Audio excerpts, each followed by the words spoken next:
Halo, kembali lagi di Gaptek.id dan di video kali ini gue pengen ngebahas laptop non-gaming lagi karena ini bertepatan juga ya dengan liburan anak-anak sekolah dan momennya tuh sedikit lagi tuh untuk back to school gitu ya. Jadi mungkin laptop ini akan cocok buat para orang tua nih yang lagi pengen ngebeliin anaknya laptop gitu ya, atau mungkin anaknya yang baru mau masuk kuliah gitu ya. Mungkin ini akan cocok untuk anak-anaknya, atau mungkin kalian nih sebagai anaknya yang mau minta laptop ke orang tuanya, mungkin juga bisa merekomendasikan laptop ini karena sedikit-sedikit laptop ini masih bisa kok buat main game dan nggak kelihatan gaming.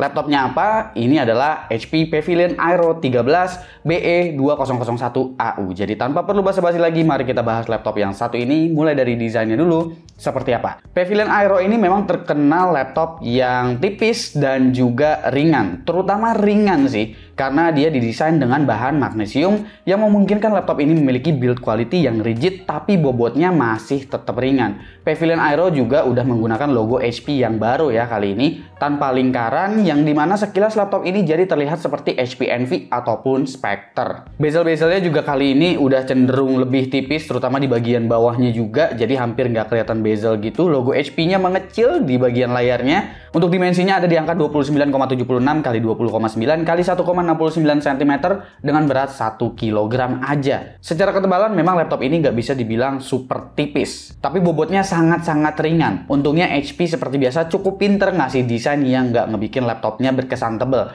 Jadi kelihatannya tipis padahal enggak gitu. Untuk kelas harganya rasanya laptop ini akan cocok sebagai laptop untuk back to school atau mahasiswa karena nggak perlu effort untuk dibawa dengan tas ransel. Di bagian keyboardnya ini dia sekarang udah mengusung keyboard yang mirip banget, bahkan identik dengan HP Envy, yang dimana keycapsnya itu dia ukurannya agak besar, makanya dia tuh kayak ke pojok banget ya, kanan kirinya itu full banget, lalu dia agak meninggi, besar, dan agak berjarak-berjarak gitu. Tapi arrow key atas bawahnya ukurannya masih kecil atau gepeng. Touchpadnya cukup besar, posisinya center dari laptopnya, cukup berjarak juga dengan WASD meskipun ukurannya besar. Nice. Speakernya dari Bang & Olufsen, tapi sepertinya ini hanya tuningannya aja karena suaranya masih berasa tipikal speaker stereo standar.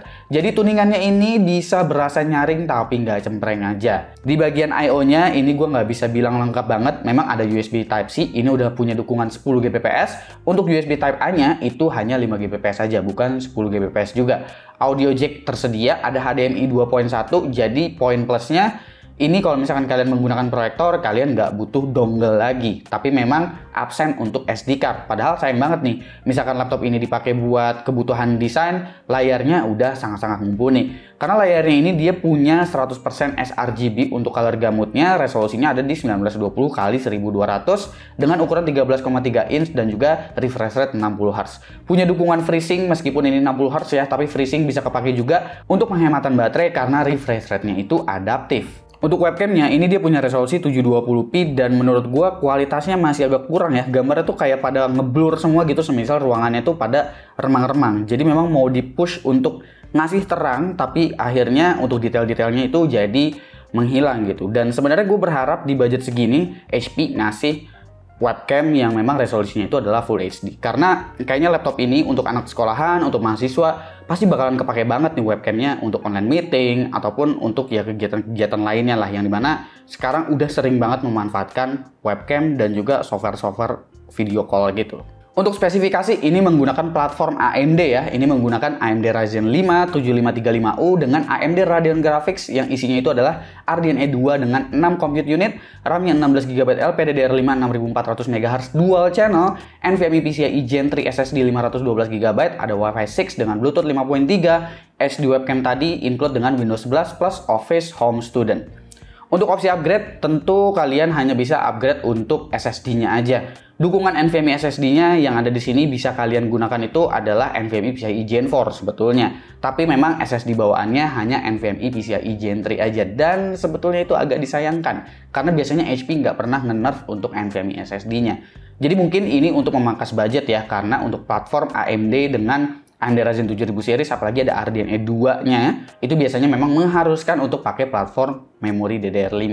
AMD Ryzen 5 7535U ini adalah CPU AMD Ryzen dengan fabrikasi 6 nanometer. Masuk di line up Ryzen 7000 series sebagai refresh dari Ryzen 6000 series. Jadi hanya node-nya aja yang diubah ke 6 nanometer. Isinya terdiri dari 6 core 12 thread dengan arsitektur Zen 3 ditambah dengan integrated graphics RDNA 2 sebanyak 6 compute unit. Config dengan arsitektur seperti ini sebetulnya cukup bagus karena codename Rembrandt bisa dibilang udah murah dan performanya nggak malu-maluin terutama untuk iGPU-nya ya. Ditambah lagi efisiensi dari prosesor ini juga terkenal sangat baik. Beberapa handheld PC juga biasanya menggunakan arsitektur Zen 3 plus RDNA 2 seperti ini. Tapi rata-rata menggunakan 6800U yang dimana itu punya 8 compute unit di dalamnya. Sementara ini hanya selisih 2 aja. Performance gamingnya sebetulnya masih nggak malu-maluin. Kalian masih bisa main seperti Dota 2 atau Valorant dengan FPS yang beres dan cukup tinggi sebetulnya. Beberapa game AAA sebetulnya juga bisa dimainkan dengan preset yang menyesuaikan. Mungkin kalau di 720p itu sebenarnya beberapa game masih bisa kalian mainkan. Tapi memang untuk laptop seperti ini gue selalu kasih disclaimer kalau gue tidak bisa merekomendasikan laptop ini untuk bermain game karena fokus laptop ini ialah untuk bekerja, untuk produktivitas, untuk mobilitas. Jadi kalau misalkan kalian mau main game, masih ada laptop HP lainnya sebetulnya yang memang menargetkan pasar untuk laptop gaming ya. Config prosesor ini juga mengharuskan untuk produsennya menggunakan memori LPDDR5 karena untuk RDNA 2 itu memang dia nggak memiliki dukungan untuk share memori dari DDR4 untuk VRAM-nya. Maka dari itu ya semua AMD Ryzen 7000 series yang menggunakan RDNA 2 untuk iGPU-nya atau RDNA 3 itu pasti menggunakan memori DDR5.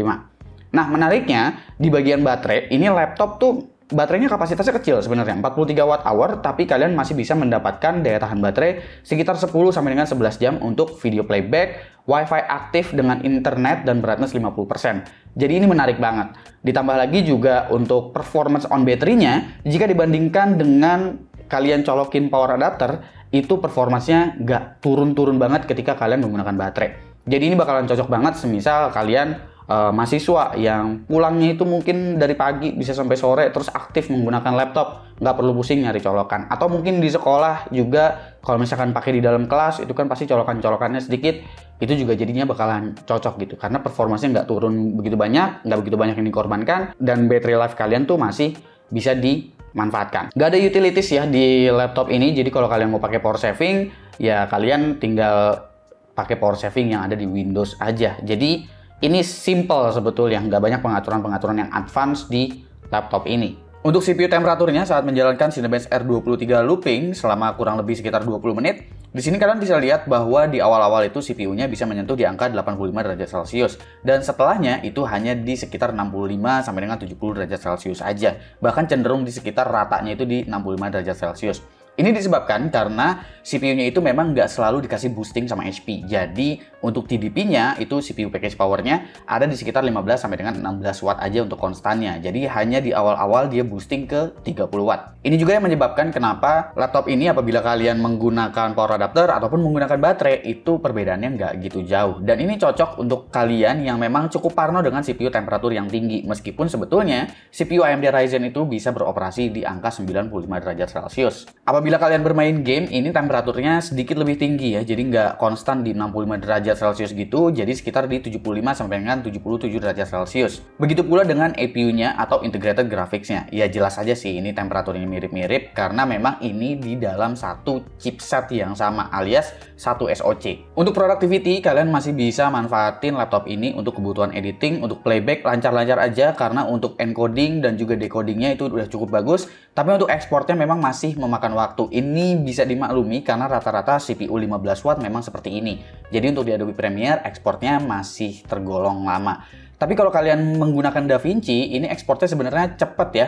Untuk video 4K berdurasi 13 menit 2 detik, itu bisa diekspor dalam waktu 11 menit 8 detik untuk resolusi 1080p tapi ekspornya. Ini menggunakan encoder dari H264 AMD ataupun H265 pun durasinya itu sama aja. Menariknya sih untuk RDNA 2, ini dia udah punya encoder yang bagus apabila kalian mau recording ataupun streaming menggunakan OBS. Jadi semisal kalian mau jadiin laptop ini sebagai stream machine, dicolokin capture card, habis itu kalian mau nge-capture apapun itu, kalian bisa record ataupun streaming menggunakan laptop ini dan kualitasnya udah cukup baik dan lancar, bahkan ini di 60 fps. Beda dengan encoding video lewat handbrake ataupun encoding melalui video editing. Sayangnya SSD yang diberikan di sini masih NVMe PCIe Gen 3. Ini adalah SSD dari Intel yang dimana ini serinya udah bisa dibilang cukup lawas ya. Read-nya itu ada di angka sekitar 3 GB per second, sementara write-nya hanya di sekitar 1,6 GB per second dengan random 4K, write-nya itu di 111, sementara read-nya di sekitar 50-an. Memang random 4K Key 32T1-nya itu cukup tinggi ya, di 351 MB per second, tapi apabila ini menggunakan NVMe PCIe Gen 4, sebetulnya ini bakalan menambah value yang jauh-jauh lebih baik lagi untuk laptop yang satu ini. Oke, kita masuk di bagian harga dan juga kesimpulan untuk HP Pavilion Aero 13 yang satu ini. Untuk yang versi AMD Ryzen 5 7535U ini dibanderol dengan harga sekitar 12 jutaan gitu. Untuk yang versi bergaransi resmi dari HP Indonesia selama 2 tahun, include juga dengan accidental damage protection, lalu ada exclusive bag dan office home student tentunya. Menurut gua laptop ini cocok untuk anak sekolahan atau mahasiswa yang nggak kepingin laptop yang berat ya. Jadi untuk para orang tua, kalau nggak kepingin anaknya pakai laptop gaming, bisa pakai ini karena masih bisa tipis-tipis main game juga. Buat dipakai kerja juga oke-oke aja. Kemampuan on battery-nya masih nggak berbeda jauh dan daya tahan baterai masih bisa panjang.